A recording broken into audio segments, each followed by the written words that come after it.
Pengadilan Negeri Jakarta Pusat memvonis Guru Besar Hukum Internasional Universitas Hasanuddin Makassar, Profesor Marten Napang, 1 tahun penjara terkait kasus pemalsuan surat keputusan Mahkamah Agung. Vonis tersebut jauh lebih ringan dari tuntutan jaksa yang meminta terdakwa dihukum 4 tahun penjara. Pengadilan Negeri Jakarta Pusat menggelar sidang vonis perkara dugaan pemalsuan penerbitan surat Mahkamah Agung dengan terdakwa Guru Besar Hukum Internasional Universitas Hasanuddin, Profesor Marten Napang.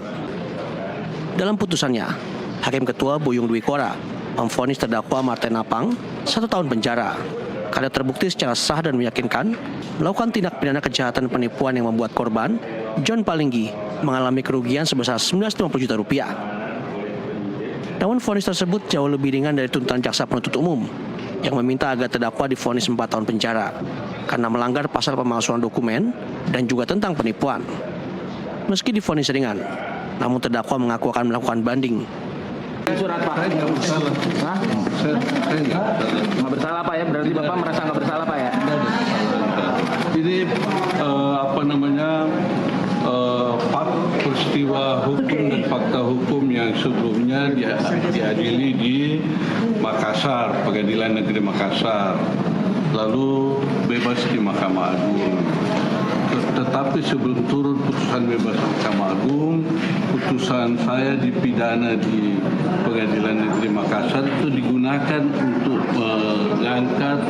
mengajukan lagi laporan pidana di Jakarta ini untuk saya dijadikan tersangka, terdakwa dan diadili sekarang ini.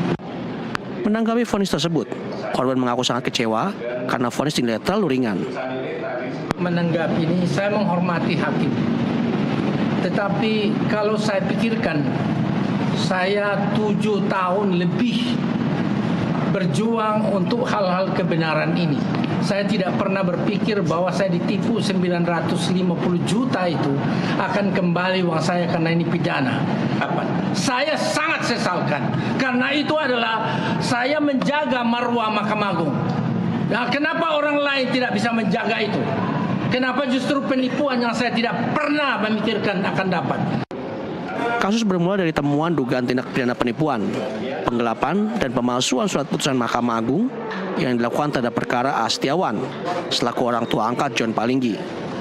Selama mengurus perkara A. Setiawan, John Palinggi mengaku telah mengalami kerugian sebesar Rp950 juta karena putusan MA yang diurus Marten Napang ternyata palsu.